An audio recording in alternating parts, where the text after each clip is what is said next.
The prairie lay hushed under a bruised violet sky, the last threads of daylight fraying along the horizon. A single lantern glowed in the window of the McAllister homestead, a beacon of fragile warmth in the vast wilderness. Inside, the house stirred with the usual evening rhythms, the creak of wood settling after the day's heat, the smell of cornbread cooling on the hearth, the low hum of voices that carried a blend of comfort and weariness. But that evening stillness carried a tension the family could not name. Even the horses tethered near the barn seemed restless, stamping their hooves and tossing their manes as though sensing a storm that had nothing to do with weather. She, the youngest of the household, though not by blood, had been tasked with clearing the dishes. Though her hands moved over tin plates, her ears strained toward the open window. A gust carried the faintest sound, a coyote's cry, then another, answered far too quickly, far too rhythmically. Not coyotes at all. Her heart seized Dot by the time she turned toward the others. The dogs were already barking. Then came the thunder of hooves. Shadows streaked across the yard, figures fast and fierce, the riders' war cries piercing the night. Apache had come. Chaos tore the homestead apart. Her foster mother cried out, pulling children toward the back room. Her foster father fumbled for his rifle. She herself froze, every muscle rigid as the lantern shattered and darkness swallowed. The kitchen. The wall shook with pounding fists. A window cracked, splintered, burst. She darted beneath the table, pressing her body flat against the floorboards. Her breath came sharp and shallow, as though even air itself might betray her. Around her, the room erupted, men shouting in a language she only half understood, the thud of boots, the crash of furniture. Dot, and then a hand clamped around her ankle. She stifled a cry as she was yanked out into the open. A warrior stood over her, face painted in the firelight from a torch outside, eyes gleaming with something she could not decipher. He bent low, inspecting her, then hoisted her over his shoulder with terrifying ease. Dot, in that split second, instinct screamed two options: struggle or surrender. Struggling would mean a quick end. She had seen enough raids to know resistance was crushed without mercy. But surrender, if she could feign unconsciousness, perhaps they would see no sport in her, perhaps they would leave her discarded. On the road, or at least alive until her chance came. Dot, so she let her body go limp. The warrior grunted, mistaking her stillness for fainting. He barked something to the others, and they laughed, a sharp, cruel sound. Yet his grip shifted, oddly careful as he secured her across the saddle before mounting. She kept her eyes shut, her lips parted just enough to draw shallow breaths. Homestead's cries faded behind them, swallowed by the roar of hooves and the endless sweep of night. She could smell the leather of his saddle, the acrid smoke of torches, the iron tang of blood from somewhere too close. Each sound seared itself into her memory: the whip of wind, the guttural commands, the rise and fall of the land beneath pounding horses. Her heart drummed, but she forced her body to remain slack, her face pressed against the rough fabric of the warrior's tunic. Beneath it, she could feel his chest rising steadily, unshaken, as though this violence was routine. Hours passed, or perhaps only minutes. Time unraveled in the dark. She listened, cataloging details. The riders slowed, only to cross a creek, water splashing against hooves. She counted the number of voices, 6, maybe 7. The warrior who bore her spoke less than the others, though when he did, the rest seemed to heed him. That detail mattered. She stored it away. Somewhere deep within, fear pressed like a blade against her ribs, yet a sharper instinct whispered to hold fast, to observe. If she was to survive, she needed more than prayer. She needed to know these men, their leader, their habits. So she remained as she was, a silent, sleeping captive. She did not yet know the mistake they had made. They believed her the McAllister's eldest daughter, the one whispered of for her beauty and betrothal to a wealthy rancher. A prize worth parading, worth ransoming, worth fighting for, but she was not that girl. She was the orphan who had come into the McAllister home by charity, quiet and unnoticed, her presence little more than a shadow at the edge of the family portrait. They had taken the wrong one, and in that error, her fate had shifted forever. The night deepened as the riders pressed farther from the smoking homestead. What little light remained came from a slice of moon and the occasional flicker of torch flame, casting the warriors in bronze and shadow. She kept her body slack, head lolling against the chest of the man who carried her, though her mind stayed wide awake, every sense sharpened to a painful edge. The desert unfolded around them, endless sage and scrub, silvered by moonlight. The occasional jagged silhouette of mesquite trees tearing at the horizon. The farther they rode, the quieter the air became, until the only sound was the cadence of hooves pounding against dry earth. The cries of her family had faded completely, leaving behind a silence so vast it made her throat ache. She forced herself to listen. There were 7 of them, she counted again, including her captor. Most spoke in rapid bursts, their voices clipped with the rhythm of men at ease. Laughter broke out once or twice, low and mocking, but always from the same ones at the back of the party. The warrior who held her remained quiet. His presence was felt not through words, but through the steadiness of his movements, the firm arm that pinned her against him, the precise way he guided his horse, though her cheek pressed into his chest. She dared to peek through lashes half closed. He was broad-shouldered, the sinew of his muscles hard against her weight. His hair, black as pitch, brushed her skin when the wind shifted. Painted streaks marked his jaw and brow, though much had smeared with sweat.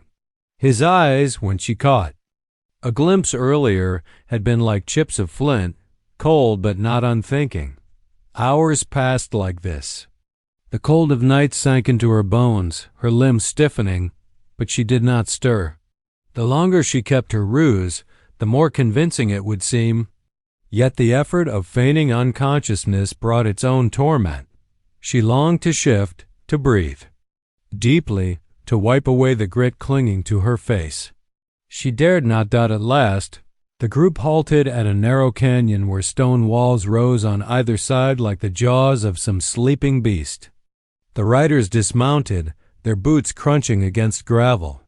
Her captor slid her down from the saddle with surprising care, lowering her as though she were fragile porcelain instead of plunder. He carried her into the canyon, where the others were already striking flint and coaxing flame from dry brush.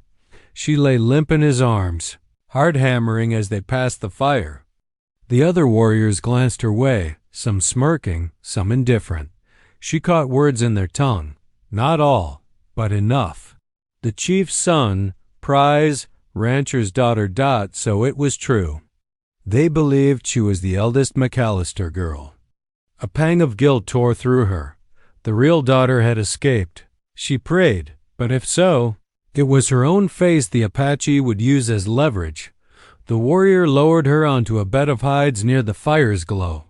He said something to the others, a command by its tone, and they scattered to tend horses and gather wood.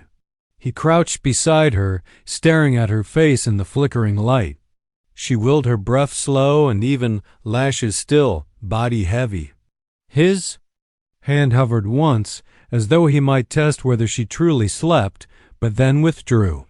He rose and turned away, leaving her to the pretense. Only then did she risk opening her eyes a fraction. Around her, the canyon was alive with shifting shadows. The men spoke, their words bouncing against stone, the fire snapping sharp. She studied them carefully, one tall and wiry, constantly laughing, another with a scar carved down his cheek. The youngest barely more than a boy, restless with nervous energy. But always her gaze returned to the quiet one, the son of the chief. She memorized the canyon walls, the bend where the horses drank, the starlit notch above. These details were no longer scenery, they were lifelines.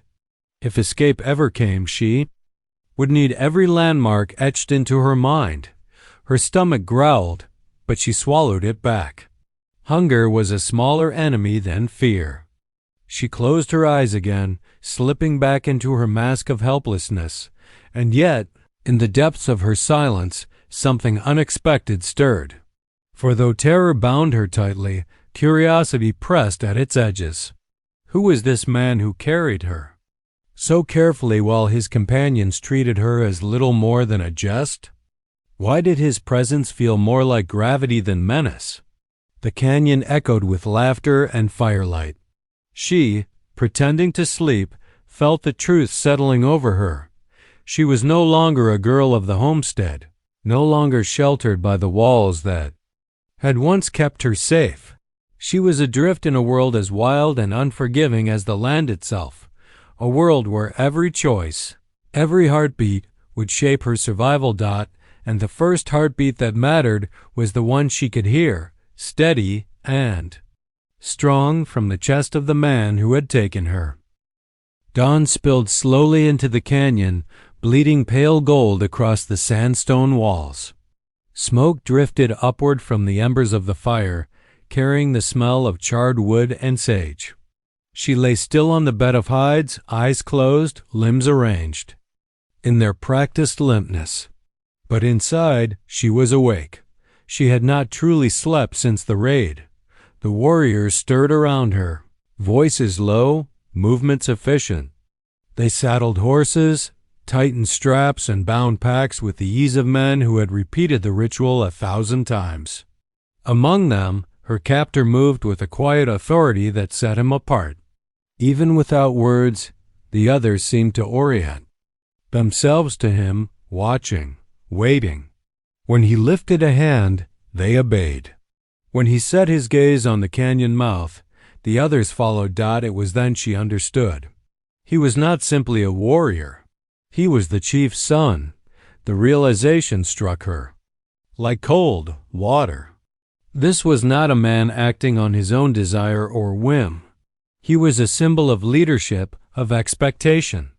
The fate of his people's honor might be tied to her capture, to her supposed identity as the McAllister daughter. To him, she was not only a prize but a statement. She kept her body limp as he approached. His shadow fell across her face, blocking the morning sun. For a moment she dared to peek through her lashes, enough to catch his features clearly for the first time. He was younger than she expected, no older than 25. His jaw was sharp, shadowed by the faintest stubble. His hair, long and tied back with a strip of leather, gleamed blue-black in the light. The paint from the night before had smudged away, revealing a face both severe and startlingly human. He crouched beside her again, studying her as though weighing a puzzle. His hand hovered once more as it had the night before, but this time he brushed a strand of hair from her cheek. The touch was neither rough nor tender, but deliberate, as though he sought proof of her condition. Her pulse thundered in her throat. She forced herself not to react. He muttered something under his breath, words she could not catch fully, though one she recognized, sleeping. A moment later, he rose and gestured sharply to the others. The camp broke down in minutes, every ember doused, every pack secured. When the time came to mount, he lifted her again, cradling her as though she were weightless. She sagged against him, eyes closed, lips parted just enough for shallow breaths. The journey resumed, this time in daylight. The land stretched wide before them, scrubland broken by dry creek beds and clusters of cactus. Heat radiated from the ground, shimmering in the distance. Dust clung to her skin, the horse's motion jarring her bones, but she remained in her masquerade. Hours passed. The warriors spoke in bursts, sometimes laughing, sometimes arguing. She could not understand most of their words, yet she listened intently, trying to learn the cadence, the shape of their speech. Now and again, one of them glanced at her, eyes sharp, curiosity barely veiled. But none questioned her stillness. It was the chief's son who unsettled her most. He said little, but when he did, the others grew quiet. Once, when one of the younger warriors reached toward her arm, he barked a command that cut like a whip. The hand withdrew immediately. She did not need to know the words to understand the meaning. She was his. The thought chilled her. Not only because of the danger it implied, but because of something else, something more dangerous still. She felt safer in his grasp than in the gaze of the others. The realization was unbearable. Safety had no place here. By late afternoon, they reached higher ground where a scattering of pines grew along the ridge. The air cooled, carrying the scent of resin. They stopped to water the horses and rest. Again he carried her from the saddle, laying her against a sloping rock. This time, when he crouched beside her, he lingered. His gaze searched her face in a way that made her skin prickle. She heard him exhale through his nose, slow, almost weary. Then, softly, as though speaking to himself, he said in halting English, "You." Awake. Her heart lurched. Every nerve screamed at her to keep the mask, to let her body lie still. And yet his tone, not mocking, not accusing, but certain, pressed against her disguise like a blade against thin cloth. He knew, still. He did not expose her secret to the others. He rose, gave a sharp order, and the men turned their attention back to the horses. Only she remained trembling on the inside, realizing that her survival now hung not on deception alone, but on the will of the chief's son. And she did not yet know what that meant. By the second night, the desert was no longer strange to her.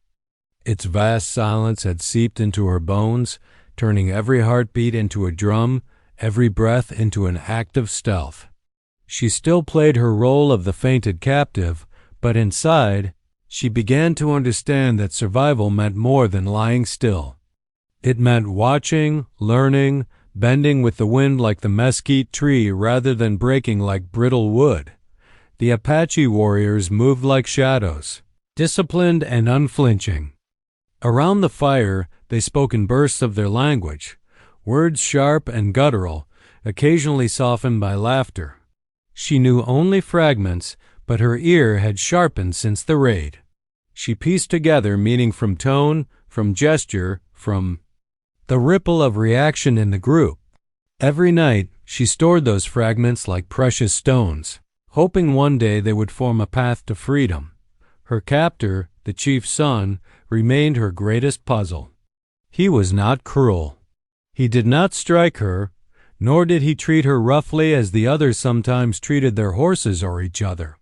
When the men jested about her, he silenced them with little more than a look. When she needed water, he brought it, lifting the gourd to her lips as though she were a child. Yet he never smiled, never spoke beyond necessity. It was his silence that unsettled her most. Silence, she knew, could mean many things: patience, calculation, or even kindness. But which belonged to him? One evening, as the fire cracked and painted their faces in restless light, she kept her eyes shut while her mind roamed. If she opened them, if she sat up, what would happen? Would they bind her, mock her, strike her? Or would they simply shrug, confirming what the chief's son already knew, that she had never truly been asleep? Fear pinned her down. She clung to her disguise, for it was the only barrier she still controlled. The veil of unconsciousness kept her safe, or at least untouchable. Behind it, she was less a woman and more a symbol, a token of conquest. So long as she wore that veil, perhaps they would hesitate to tear it away. Yet cracks had begun to form. She remembered his words on the ridge, "You awake." He had spoken them without malice, almost gently, and then kept her secret from the others. Why? If she was a prize, surely he had nothing to gain by pretending otherwise. Unless, she thought, he wanted her cooperation, her trust.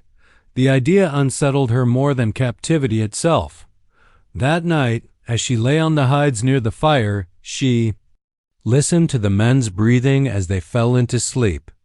Only he remained awake, seated on a rock nearby, sharpening a knife with slow, deliberate strokes. The scrape of stone against metal echoed in the stillness, a steady rhythm that seemed more contemplative than threatening.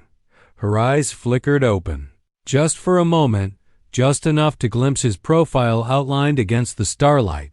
Strong, immovable, yet tinged with something she could not name. When his head turned slightly, she snapped her eyes shut again, heart hammering. A long silence followed. Then she felt it, his gaze on her, heavy and searching. Not the gaze of a man mocking his prize, but of one studying something he did not fully understand. After a moment, the sound of the knife returned, steady once more. She lay frozen, realizing the truth that chilled her even more than his suspicion. She was no longer merely pretending for her own sake. She was pretending for his as well, caught in a strange dance neither of them had agreed to. Days bled into each other. They traveled over harsh ridges, through valleys dotted with ocotillo blooms, across dry riverbeds where bones of cattle whitened. In the sun. She never spoke, but her mind whispered constantly. Learn, endure, wait. And slowly, survival became something more complicated. Her captor's silence grew familiar, even oddly comforting compared to the jests and snarls of the others. His watchfulness shielded her in ways she could not deny. More than once, she wondered what it would cost her to look him in the eye, to admit that she was awake, not only to him, but to herself. But she never did. She kept the veil, for behind it she still had a choice. And as long as she had that, she could endure. The trail bent southward into a valley veined with dry washes and crowned by red bluffs. Days had passed since the raid, but to her it felt like a single unbroken night, her body suspended between false sleep and fevered wakefulness. Hunger gnawed her belly, thirst cracked her lips, but she never let her disguise falter. The warriors had accepted her silence as truth. All but one. The chief's son. He had spoken only once in English, "You awake," but those two words lingered like a ghost at her ear. Since then, he had not called her out. Instead, he studied her in silence, his gaze a weight she could not escape. It was as though they were locked in a secret, a game played in plain sight of the others who remained oblivious. That day, when the sun stood high and merciless, they paused in a pocket of shade carved by an overhanging rock. The horses were watered. Jerky and mesquite beans passed between the men. Her captor came to her with a gourd of water. She lay still, her breathing slow, but her body screamed for relief. He crouched, lifting her head gently, and pressed the gourd to her lips. She drank greedily, too greedily. Water spilled at the corner of her mouth. His hand steadied her chin, and then he spoke again softly so the others would not hear. Enough pretending. Her heart thrashed like a trapped bird. Still, she let her head loll, eyes closed. His thumb brushed against her jaw, deliberate, testing. "I see, you are clever, but you cannot sleep forever." The words struck her like a blow. He knew. He had known from the beginning. Yet he did not expose her, not to the others, not to mockery, not to punishment. Instead, he played along, leaving her veil intact. Why? Later that evening, when the fire painted the canyon in restless orange, he made his choice plain. The men had been laughing, tossing bones into the flames, jests rising sharp and bitter.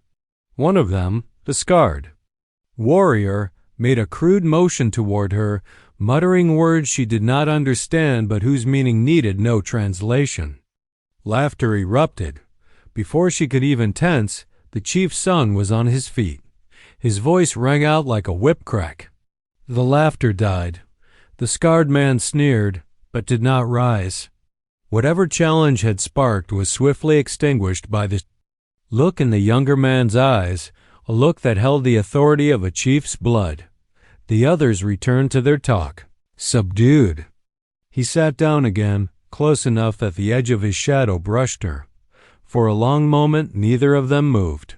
Then, in English roughened by effort, he said quietly, "They think you are the rich man's daughter." His tone was not a question, but a statement. "You are not." Her chest clenched. She kept her eyes closed, her breath measured. "I know." He paused as though weighing each word. "But it changes nothing. You belong to me now." The words twisted inside her, sharp and unyielding. Belong. The notion filled her with dread. Yet beneath the fear coiled another feeling she could not name, not safety, not trust, but something dangerously close to recognition. That night, when the others slept, she did not dare to open her eyes. Yet she felt the air shift when he moved closer. The sound of his breathing was near, steady, patient. She knew then that the game of pretending had shifted. It was no longer her ruse alone. It was theirs. He allowed her to keep her veil, to shield herself in silence. And in return, she allowed him his secret, that he was not merely captor and she not merely captive. Something unspoken had passed between them in the firelight, something that could not be named without breaking it. The crossing of fates had come quietly, not with chains or blows, but with a shared lie that bound them tighter than truth ever could. She fell asleep at last, not pretending this time, but truly, deeply, exhausted. And when she woke in the thin light of dawn, she felt the weight of eyes on her once more. His he did not look away. The days blurred into one another, strung together by the rhythm of hooves and the endless sweep of desert. She no longer bothered to count how many sunrises had passed since the raid. Time was measured instead by smaller things. The ache in her muscles, the shift of the wind, the weight of the gaze that followed her even when her eyes were closed. The chief's son had not exposed her secret. She lived between two worlds, outwardly the helpless captive, inwardly the woman who knew he was complicit in her deception. They carried the secret like two hands gripping the same rope, each refusing to let go. And slowly the rope pulled them closer. At first, the change was subtle. When the others mocked, he silenced them. When food was scarce, he gave her the choicest piece. When the nights grew bitter, he placed his blanket over her before lying down with only the fire for warmth. He never spoke of these gestures, never demanded thanks. But she felt the intention in each one, deliberate as the way he carried his knife. She told herself it was strategy, protection, nothing more. If she became his possession, the others would not dare touch her. If she remained under his eye, she would remain alive. Survival was a simple bargain, but survival did not explain the moments between, like the night when she stirred in her false sleep, parched, and found a gourd of water waiting by her hand, or the day she dared open her eyes to slits during the ride and saw him watching the horizon, his profile etched in the sun, expression unreadable but strangely serene. Each time she caught herself thinking of him, she recoiled. He was her captor. He had stolen her from her home, carried her into a life she had not chosen. To soften toward him was betrayal, betrayal of herself, of the family she had lost. And yet, one evening, beneath a sky smeared with violet and gold, the warriors camped near a spring. The others busied themselves with horses and firewood. She sat propped against a rock, pretending still to drift in half-consciousness. He approached, crouching beside her as he always did, but this time he spoke more than a whisper. His English was halting, rough around the edges, but the effort itself startled her. "You?" "Strong," he said. His gaze flicked over her face. Not like others, her breath caught. Instinct urged her to keep still, but something stronger pushed her to respond. Her lips parted, dry and cracked, and the word escaped before she could stop it. Why? His eyes widened slightly, not with surprise that she spoke, for he had known all along, but with the weight of hearing her voice at last. Why? What? He asked, careful with the words. Why protect me? Her voice was hoarse, nearly breaking. For a moment he said nothing. The fire snapped in the silence. Then he placed a hand against his chest. You are mine, he said simply. But not only that. The words tangled in her mind, frightening and strangely tender all at once. She turned her face away, ashamed of the tremor in her hands. That night, when she lay on her bed of hides, she could not force her eyes shut. The veil of sleep had served her well, but now it felt fragile, almost dishonest. She turned slightly, just enough to see him across the fire.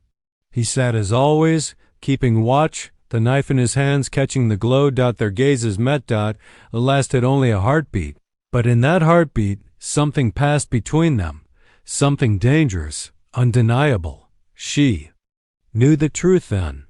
Her survival was no longer just a matter of silence and waiting. It was tied to him, to the strange bond growing between them, forbidden by the world she had come from and perhaps by his as well. She should have been terrified. She was, and yet, beneath the terror, something else stirred. A warmth that frightened. Her more than death. The bond was no longer only his claim. It was hers, too. The season had shifted by the time her journey ended. Summer's fierce breath gave way to autumn winds, and the canyons that once baked under a merciless sun now wore shadows that lingered long into morning. She had grown leaner, her skin darkened. By dust and sun, her hands calloused from the days when he, the chief's son, placed work in them to make her stronger, less like a burden, more like one of their own. And yet, no matter how far she walked in their world, she never truly belonged to it. That truth arrived on the day she was returned. It was not by his choice. She could see it in the way his jaw tightened, the way his hand lingered on the reins of his horse when the elders announced their decision. The Apache had prisoners of their own to trade, and she was too valuable to keep, a token of leverage, rather than a prize to be claimed. The chief himself had spoken, and even his son could not defy that. The trade took place in the dry bed of a river, where the land stretched wide and empty, offering no place for ambush. She was led forward, her hair tangled, her dress worn thin, her body trembling, though she fought to hold herself still. Across the expanse stood her people, ranchers, settlers, men with rifles clutched tight and faces pinched with suspicion. She searched the crowd for her foster parents, her siblings, and at last found them, eyes wide, lips parted in disbelief. Relief broke across their faces like rain after drought. To them, she was the lost lamb returned to the fold, but she was not the same lamb. The warriors released her into the open, and she stumbled forward. Every step away from the Apache felt heavier than the last, as though her legs were wading through water. Behind her, she did not dare turn, though she could feel his eyes on her like a brand against her back. When she reached her kin, arms closed around her, pulling her tight. Voices wept and praised God for her safe return. They asked nothing. Not yet, too overcome with joy, too eager to whisk her back to the safety of their wagons. She let herself be carried into their embrace, but her gaze clung to the horizon, for just before the warriors turned away, she glanced back. And there he was, tall and unflinching, the son of the chief, his eyes locked on hers. He did not lift a hand. He did not call out. He only looked, the weight of everything unsaid pressing between them, and then he was gone. The weeks that followed blurred in the comfort of hearth and home. The McAllisters sheltered her with almost suffocating care, clothing her in new calico, pressing broth into her hands, coaxing her to speak. But when they asked about her time in captivity, she gave them only fragments. "They did not harm me," she whispered once, and the room exhaled in collective relief. No one pressed further. They wanted to believe her untouched, a miracle of survival. So she gave them what they wanted: silence, a mask as fragile as the one she had worn among the Apache dot, but inside, the truth stirred. Nights brought dreams. Of firelit faces, of canyon wains, of a man whose presence had wrapped around her like the desert night, sharp, vast, and inescapable.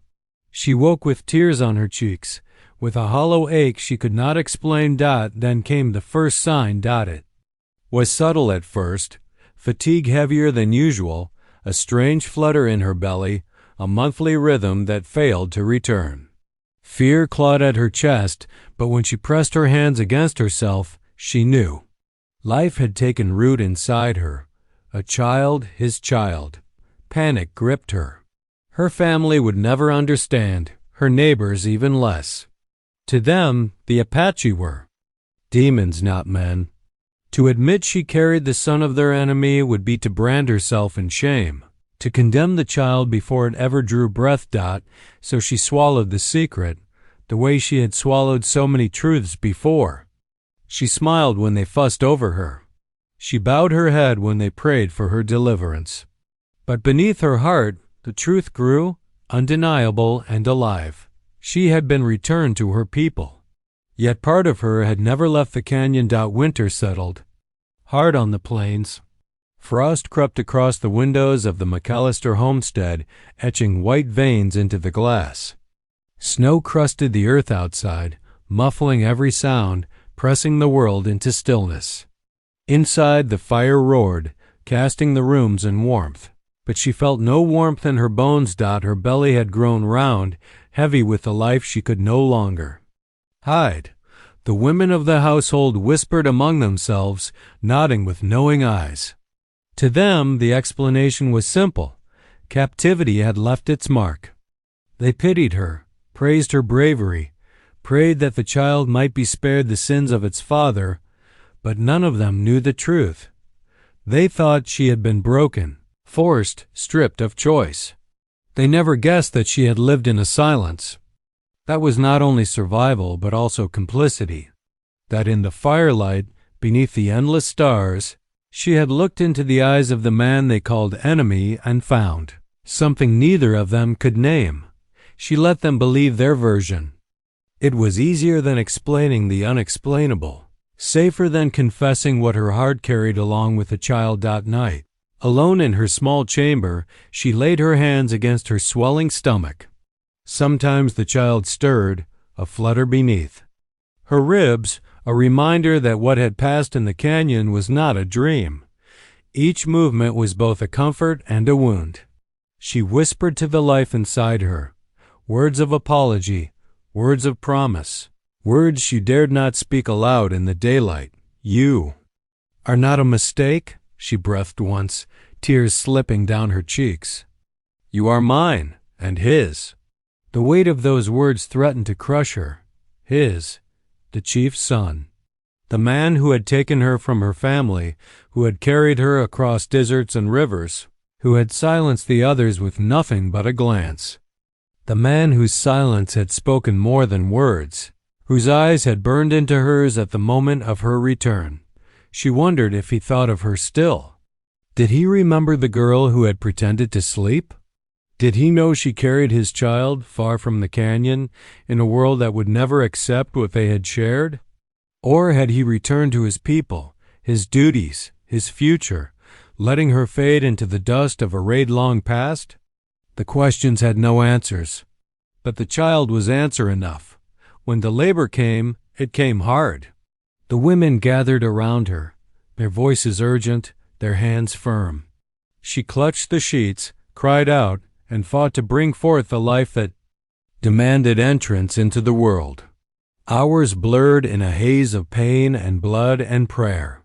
At last, the cries of a newborn split the night. A boy. They placed him in her arms, swaddled in rough linen, his tiny fists clenched, his mouth wailing at the enormity of existence. She gazed at him through a veil of tears and knew without doubt he bore his father's mark. His eyes, dark as obsidian, opened and fixed on her with uncanny focus. The women cooed, marveling at his strength, but their whispers carried an edge. Apache blood makes blood. God have mercy. She held him tighter.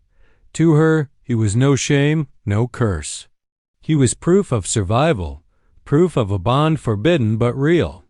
He was both worlds bound together in one fragile body, the homestead and the canyon, the captive and the captor, the girl who had pretended to sleep and the man who had seen through her pretense as dawn broke beyond the frost-lined window. She lay exhausted, the boy pressed against her heart.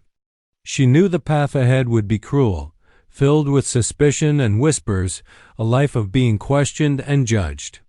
But none of that mattered as much as the truth she carried inside her chest. She had been taken. She had been mistaken for another. She had hidden behind silence, behind sleep. And yet, from that silence, life had risen.